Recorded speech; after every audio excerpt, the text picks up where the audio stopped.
Dear friends, நம்ம video பார்த்தீங்களா?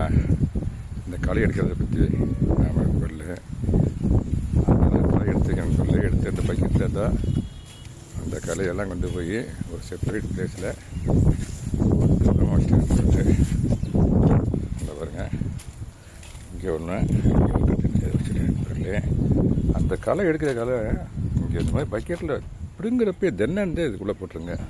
So தட்டு அந்த தண்ணியில் வந்து அது அவுட்லெட் வந்து அங்கே இருக்குது, அந்த டஸ்ட்டு வந்து அடைக்காமல் இருக்கும். இங்கே ஒரு அவுட்லெட் இருக்குது, அப்புறம் அந்த இடத்துல ஒரு அவுட்லெட் இருக்குது, இங்கே ஒரு அவுட்லெட் இருக்குது. தண்ணி வர்றது வந்து நம்ம சுத்தமாக இருந்துச்சுன்னா தண்ணி அது பாட்டுக்கு அவுட்லெட்டில் போயிடுறதுக்குள்ளே போயிடும், அங்கேயும் இருக்குது போயிடும். இப்போ நான் எடுத்த கலையில் ஒரே ஒரு சொன்னேன் பார்த்தீங்களா, ஒருத்தர் தண்டிக்கிறேன்னு சொல்லிட்டு இந்த அளவுக்கு இருந்துச்சுன்னு சொன்னேன் பார்த்தீங்களா. அதில் விதையை பாருங்களேன், எவ்வளோ விதை இருக்குது பாருங்கள்.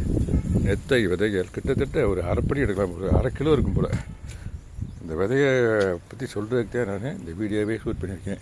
பாருங்கள், மாவுப்பூச்சி ஒன்று போயிட்டுருக்கு பாருங்கள், உயிரோட மூவ் பண்ணிச்சுன்னா இது வந்து மேல் நண்பர்களே. இந்த மாவுப்பூச்சி மூவ் ஆச்சுன்னா திஸ் இஸ் மேல்.